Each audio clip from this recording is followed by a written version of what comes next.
In this video, we are going to discuss about the common source amplifier.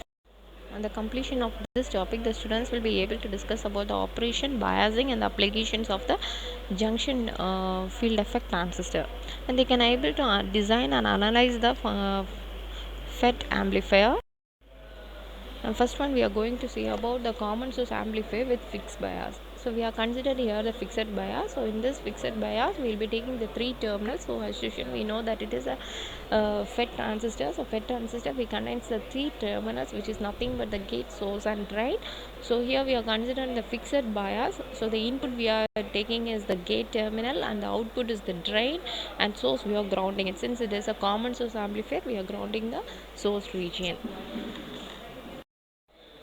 And in the case of the common source amplifier with a fixed bias, here this figure clearly shows that it has the low frequency equivalent model, so that it is given in the common source amplifier with a fixed bias. This can be drawn, we can replacing this circuit with the, if you are replacing the circuits, we can draw this by the applying the high frequency equivalent model.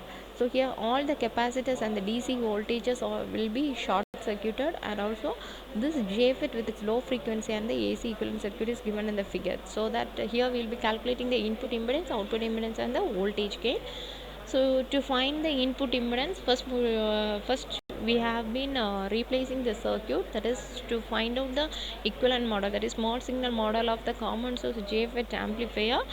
First, what is the thing we are doing means we are going to remove the capacitors, or we can say that we can short circuit the capacitors and the DC voltages.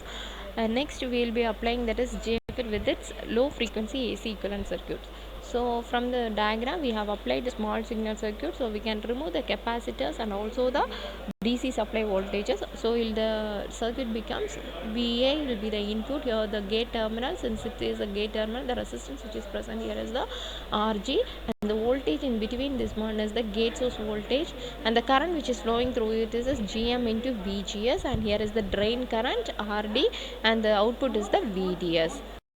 Next we are finding out the output impedance. So we are taking only the output terminal. So instead of taking the, we have calculated the input impedance, this is nothing but Zi is equal to Zg. And the case of the output impedance, that is Z naught.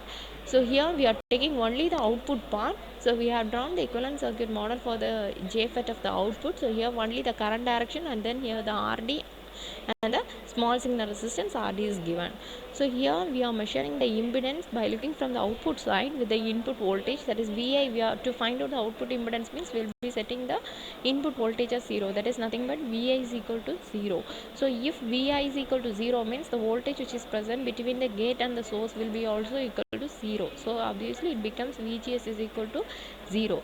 If this VGS value is 0 means then the current which is flowing through this area, that we call it as GM into VGS, so which is nothing but GM into VGS is equal to 0. So it allows only the current source, and we can replace it by the open circuit. So the finally the equation becomes Z0 is equal to RD parallel RD. If you are considering the small signal resistance, that is small RD is very greater than RD, then we can neglect that part, so that we get this Z0 is equal to RD. Then we are calculating the voltage gain. So in the case of the voltage gain, AV is equal to, we are saying the output voltage by the input voltage. So output voltage is nothing but VDS, and the input voltage is VGS. And looking at the figure, we can find out the V0 is nothing but, that is I into R. According to Ohm's law, we know that is V is equal to I into R. So we can write this equation as V0 is equal to minus GM into VGS into RD parallel RD. So as usual, we know that since this RD is very greater than RD, so we can neglect that part. So the equation becomes, that is V0 is equal to minus GM into VGS is nothing but is the input voltage. So we are replacing the term VGS is equal to VI. So we get that V0 is equal to minus GM into VI of RD in parallel RD. So from that, AV is equal to output voltage by input voltage. So finally we get the equation, that is voltage gain is equal to minus GM into RD. The quiz questions on the common source amplifier circuit is, first one is, a common source amplifier is similar to configuration to which BJT amplifier, and second one is, for what value of drain current is GM equal to 0.5 GM naught. The class D amplifier uses what type of transistors?